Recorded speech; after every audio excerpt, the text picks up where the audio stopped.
This is a funny sign. So they're saying what? That the hiker should go down and cross the river and not the bridge?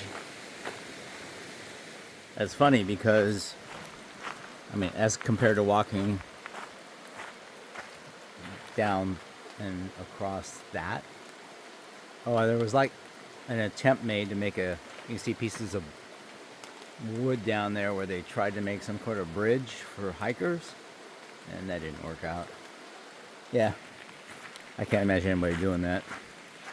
All right, it's day 144.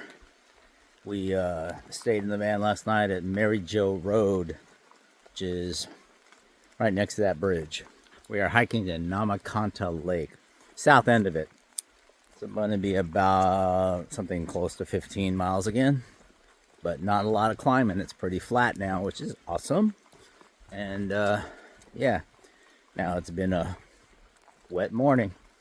It rained last night. It's still very slightly raining, but not enough to put on rain gear at this point. So I'm feeling a little drops hitting me, but we'll see how it goes. It's cool, but not as cold as it has been. So it's in the mid or early low. It's early. It's in the low 60s today. All right, the rain has stopped. What little rain there was, and just dripping from the trees right now. But yeah, you know I don't like wet roots and rocks. In fact, I've already just slipped on one of the roots that was wet. But otherwise, it's quite a nice morning. I mean, really enjoying the quiet of the morning and how everything's all glistening wet. The air smells great, so it's quite nice. So I think this is our 4th day on the 100-mile wilderness. Means after today we'll have 2 more days and we'll be at Baxter. That's pretty freaking exciting. That's cool. Yeah, looking forward to doing that. Climbing Katahdin.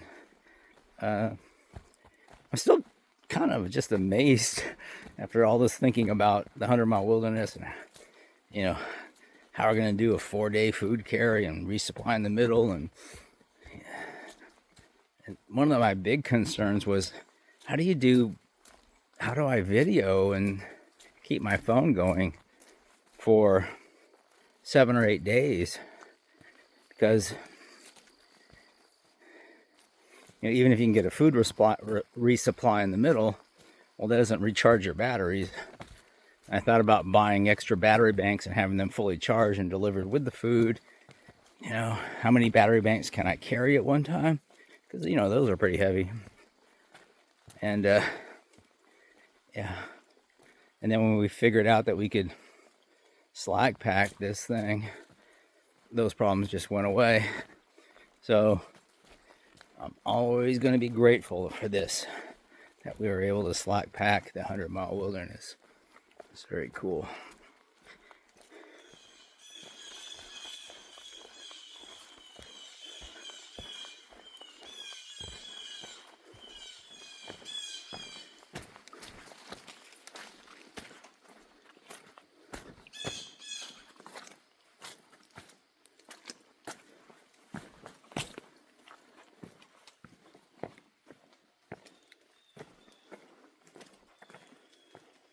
Yeah, what sucks though about this stuff being wet is, I mean, yesterday I was flying over the rocks and boards, and now I know these boards get really slippery when they're wet.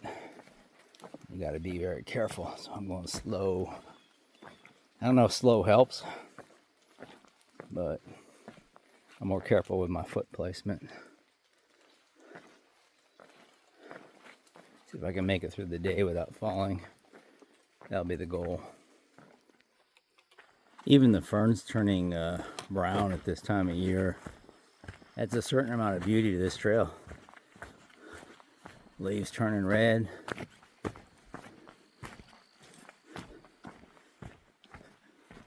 All right, so despite being told that last stream crossing that we waded across day before last was our last stream. We see on the Far Out app that there is another stream coming up today that we may be able to rock hop or not. There are people talking about shimmying across a log, and the good thing is I don't think it's swollen as far as the stream. People are talking about being up above their waist and all kinds of problems. I don't think it's that, but we still may get our feet wet. The last couple days we haven't really seen that many through hikers. There's a lot of people who do what's called the 100-mile challenge or do sections of the 100-mile, and there's been a few of those, like maybe even 15 or so per day, and not that many through hikers, which might make trying to get into the Birches campground at Baxter easier. We'll see. It might make the summit less crowded. We'll see. Don't know.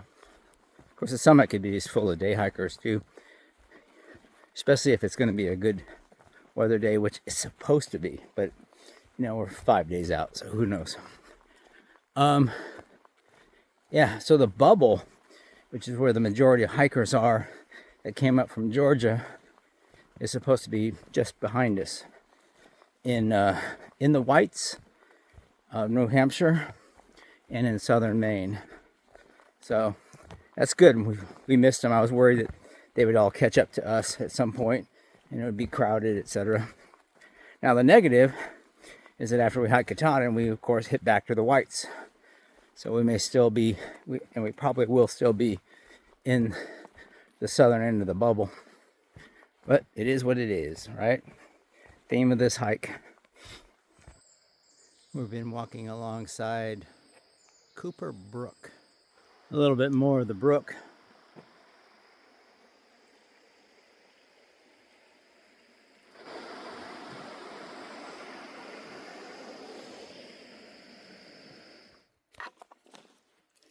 So today's hike, it's 13 point something miles, but 864 feet of climbing. Now, 864 feet over 13 point something miles is pretty much nothing. Now, if the 864 feet was all in one spot, that would be significant, but it's not. It's spread out. So what we see is lots of little ups and downs that all add up to 864. There's one bump in the middle, but it's still pretty small. It's like this one. We're just going up, maybe 8 feet, maybe 10. Then we level out and we go back down again. And yeah, you can call those pointless ups and downs, but I think that for me, the PUDs, the pointless ups and downs, are more referred to something you actually notice that you're climbing up and down. These little teeny things are just, you know, they're just noise level. They're not a big deal.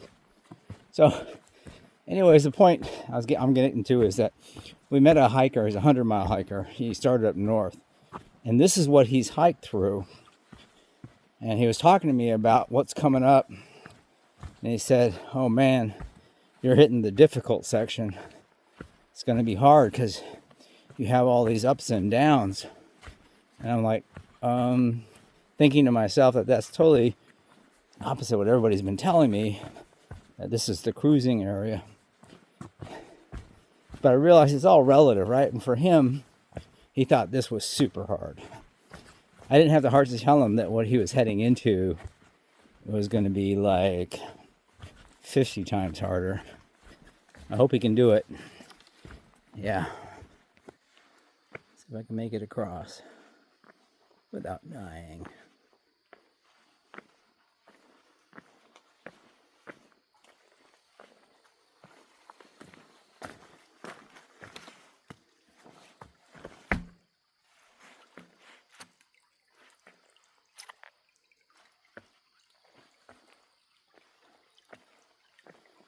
Not bad. Not too. I didn't feel too slippery, so that's my concern. All right, we hit a little stream. It looks very crossable, so give it a shot. I've stepped part way out onto the rocks. I realized the actual crossing is right there. See the ropes? Huh. Maybe I'll head back and do that. Yeah, walking with the ropes is awesome. It made it real easy. And yeah, that's the way to go. I'll wait here for Buzz. I know he's behind me. Use the ropes. I found it very helpful just to have the ropes in one hand because the rocks are slippery and you don't have to worry about it.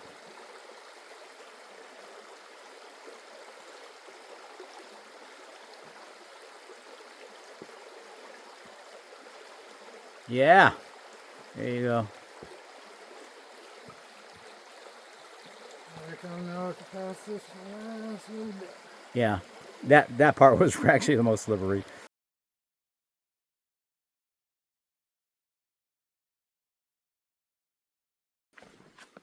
Yeah, so Buzz and I were commenting on how this, most people who aren't really deeply into all things AT or have not hiked the trail, and to some extent even Buzz and I, sort of had this idea that this is what the trail looks like, right?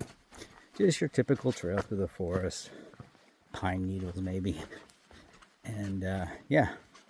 And what we've come to learn, and I've tried to show to other people, I think to some people's surprise, is that most of the AT isn't like this at all. Most of the AT is actually a lot of boulder scrambles and rock hopping and trying to avoid mud puddles. And it's been, quite an interesting experience. It would be different if the entire trail was like this, but it's not. So, yeah, it's kind of an interesting thing.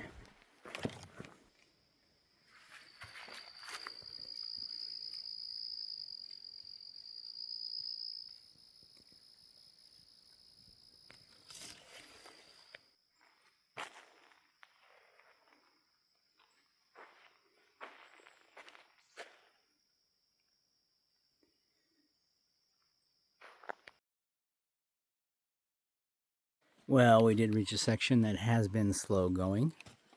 You kind of see what we're dealing with. A lot of roots, rocks, and water, or mud. And these roots are slippery. Alright, so I'm pretty amazed at the bridges they build out of these logs. So yeah, we'll cross that.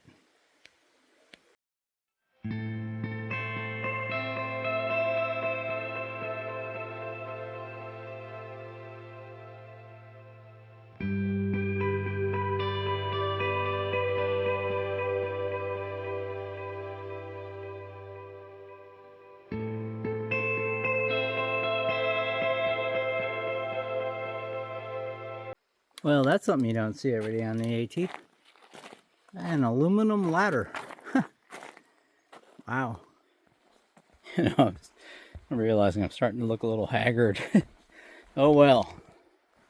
That's the price you pay for what we're doing. Plus, we've been out in the 100-mile wilderness for days now, and yeah, it is what it is. So I was thinking about that. I commented yesterday about watching the waving grass underwater and then the water bugs doing their thing, and realizing, people are probably going to think I'm weird. And yeah, I'm kind of okay with that. I was a strange child, strange teen, strange young adult, and now I'm strange me. Always have been. I don't conform to what normal people do. I've never have. My career's taken the bizarrest of paths. I should write a book. I don't drive cars like other people. I don't eat like other people. Yeah. And I don't think I'm really unique out here. I think a lot of thru hikers are very much individuals. Yeah, I think you have to be. Probably not all, but most. Anyways, just thought I'd comment that if you think I'm weird, that's okay. I relate a bit to the, I don't know if you've ever seen the movie, I think it's Annette Bening and Kevin Spacey in American Beauty. The kid filming the plastic bag. that. We've been walking along for a long time now, this stream. It's called the Nahmakanta stream. And it's pretty damn cool.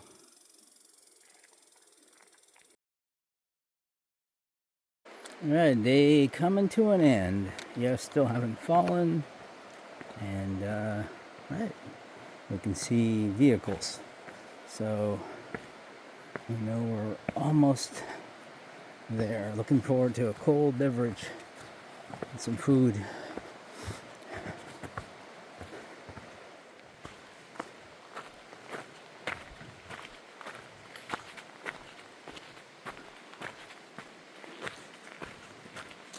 Coming out from Mordor.